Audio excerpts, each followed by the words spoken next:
Hello, everybody, and thanks for that introduction, Meryl. John Day, MD. It's as Meryl said, I've been gardening, vegetable gardening seriously, and I'd like you to be able to do it too. And what I put together is a presentation to help you to do that without making mistakes that I've made along the way.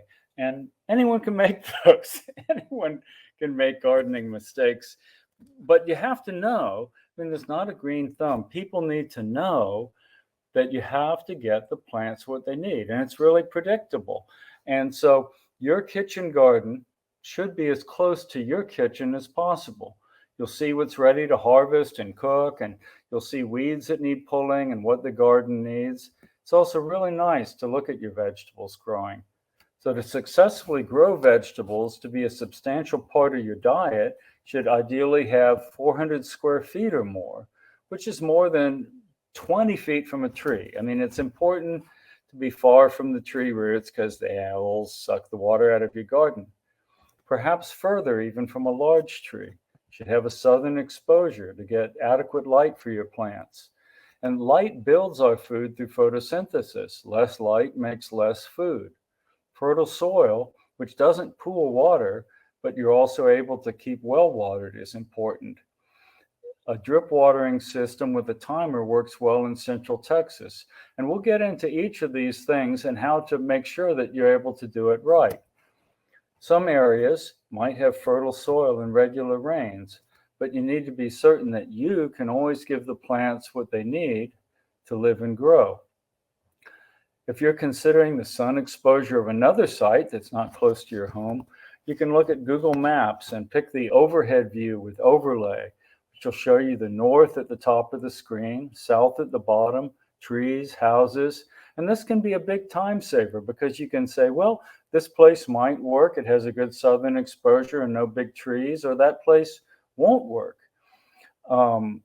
Your house might not have a south-facing open area without nearby trees. You might not. Some people will choose to build raised beds to avoid tree roots. But tree roots seeking water will find their way into the beds unless there's a thick, unpunctured, waterproof layer. And these layers are easily punctured when you're working the garden soil. So just things to keep in mind. Some places may have community gardens. There might be a waiting list. There might not be good access to water at the community garden. And it's also much more of a chore to travel to a garden that you don't see. It's really a kind of a difficult way to start. Having it close to you is a good way to start because out of sight, out of mind. So in the past, allotments, victory gardens, or dachas in Russia have been a big support to people who were basically dying young of not having enough nutrition or being marginal on that, or just having, carbohydrates and fats or something. So when hard times and for food security, having your own vegetable garden and already knowing how to work it is really, really helpful.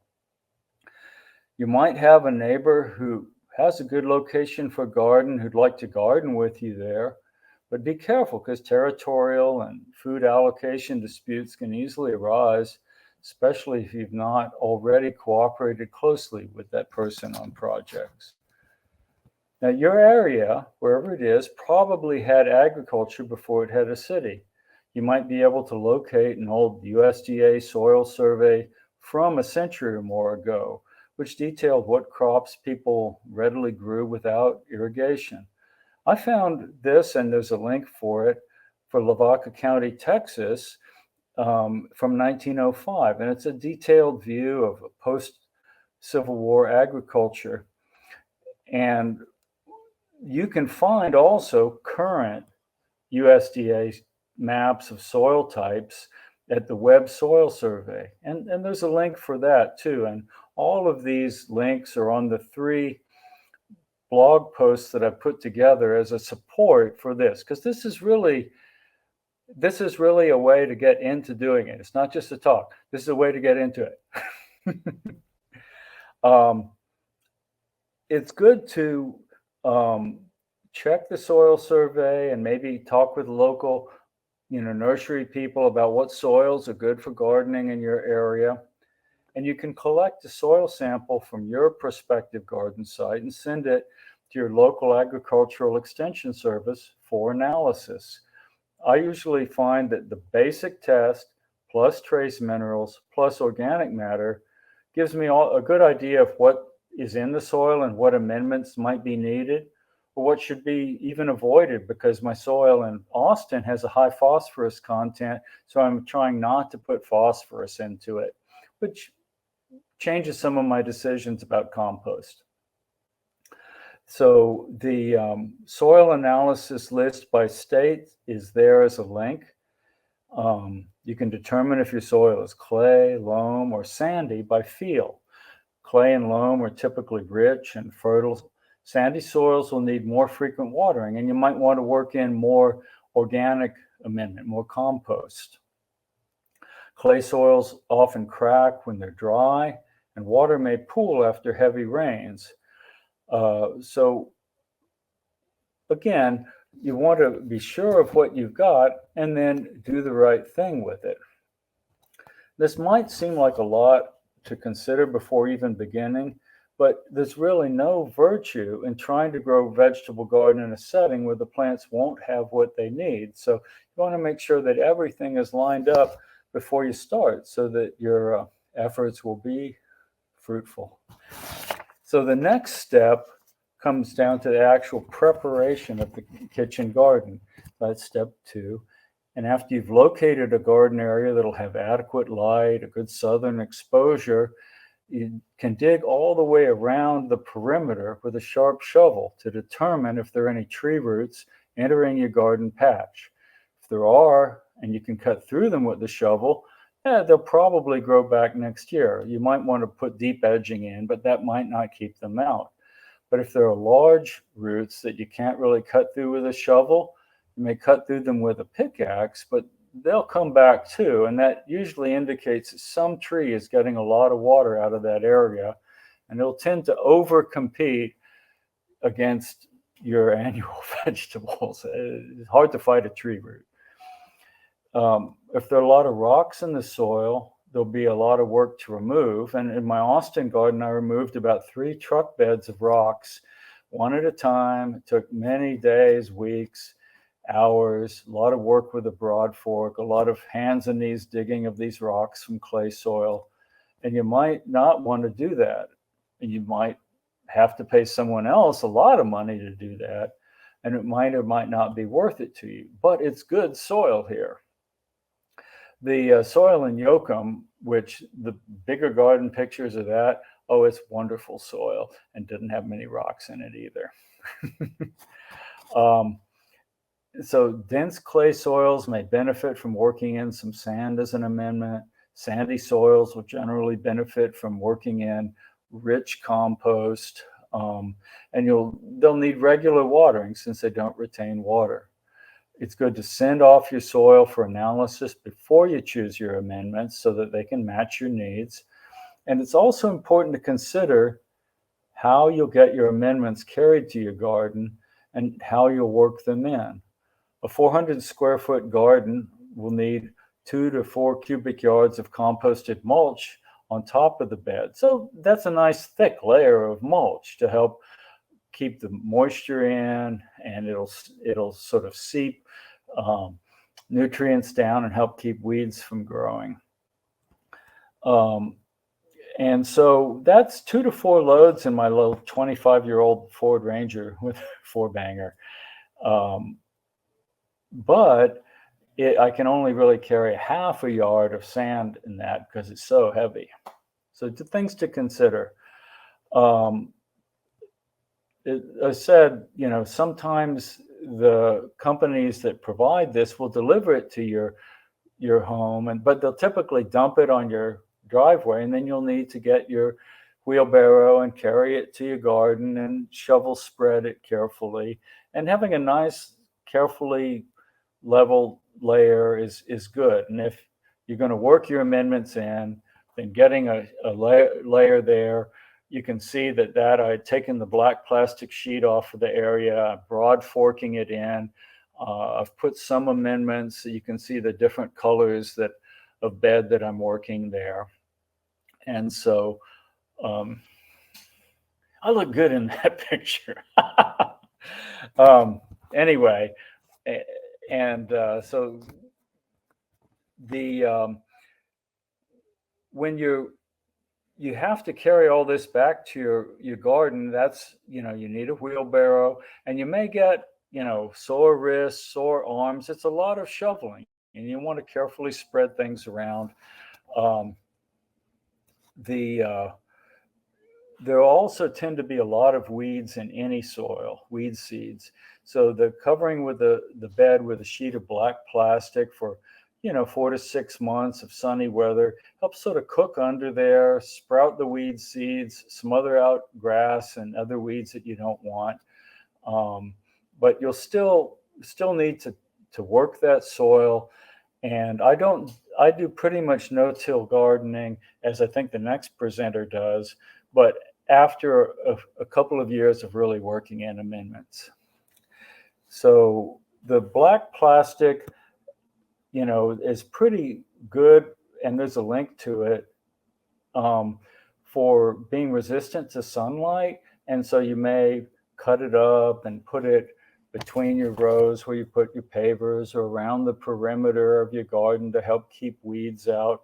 It doesn't have to be thrown away. It's at least reusable in that way. So a light surface tilling for weeds might be enough if you have rich garden soil. But you'll still need to have like composted mulch on top of that. But light surface tilling is not enough to work nutrients down deep into the soil, which is why I use the broad fork, which works things down about 10 inches deep. And then I'll do a heavy rototillering. Oh yeah, there's the broad fork. And that's that's sort of satisfying work, but not everybody likes it. So after broad forking in, after putting my amendments down, then I'll do a heavy rototilling. And at that point, then I really consider the garden to be ready for planting. They'll often put that surface layer of mulch over it too.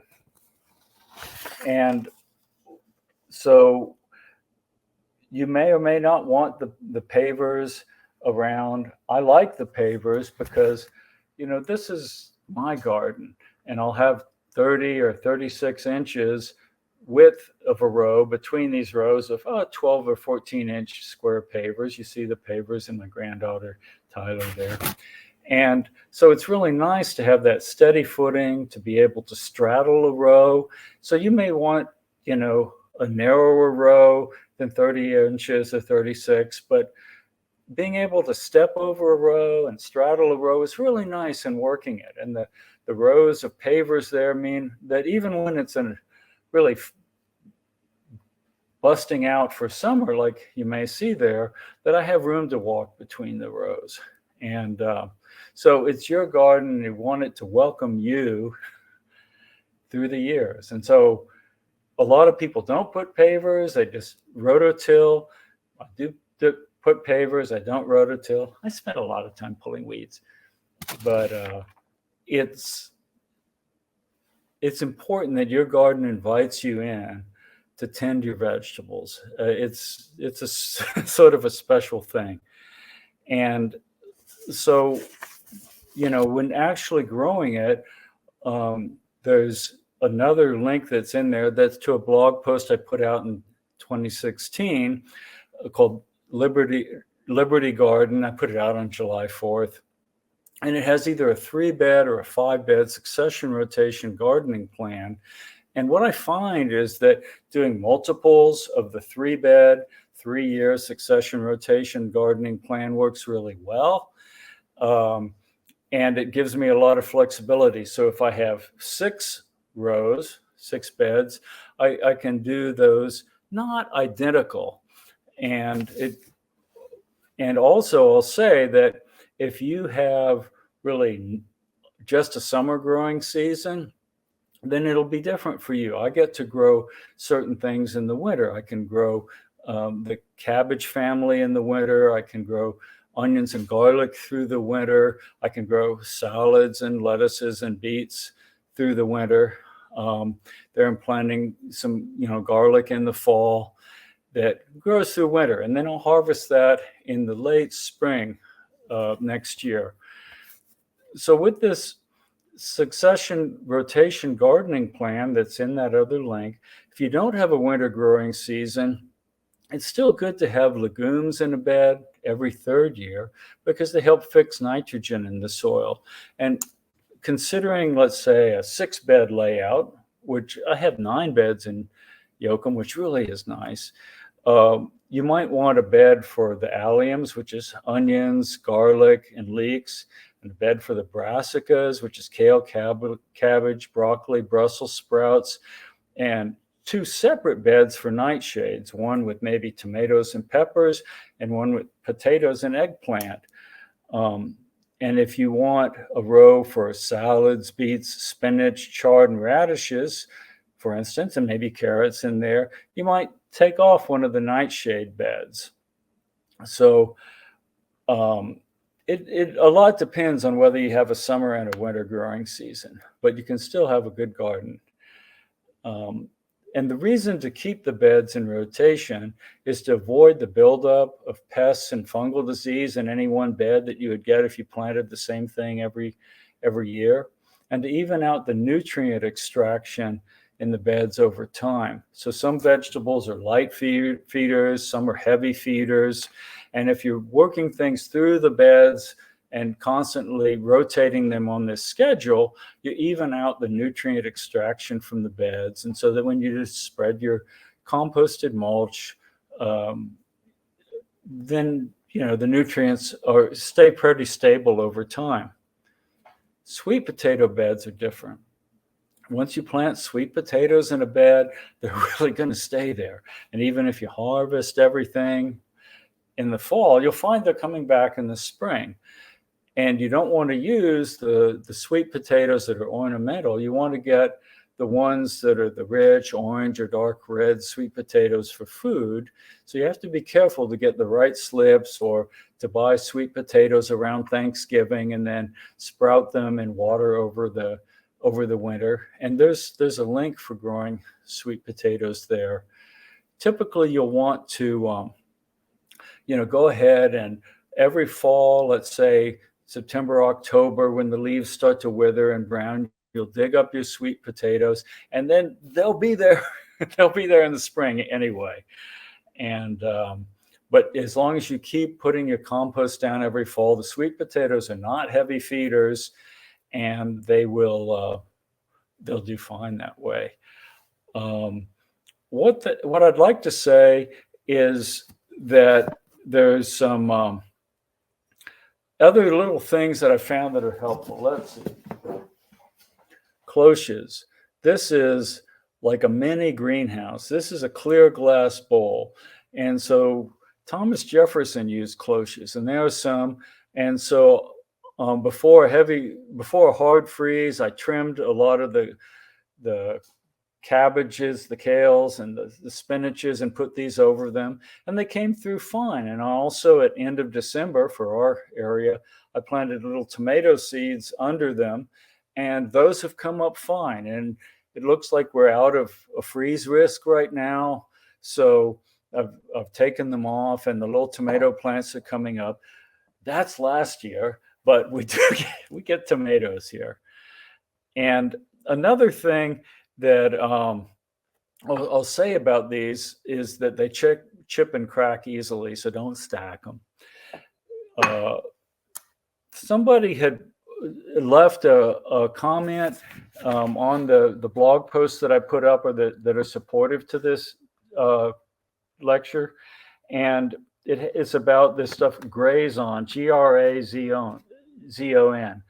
And I want to call it gray zone, but I think it means graze on. And it is an herbicide that doesn't hurt grasses, but it's actually pretty persistent. So someone had problems with their garden having little stunted, withered, twisted vegetables, having used what they thought was organic dairy cow manure compost. But this stuff was very persistent. So if you get little stunted, withered things growing after something that had grass in it along the pathway, you may be having a problem with this aminopyrrolid gray zone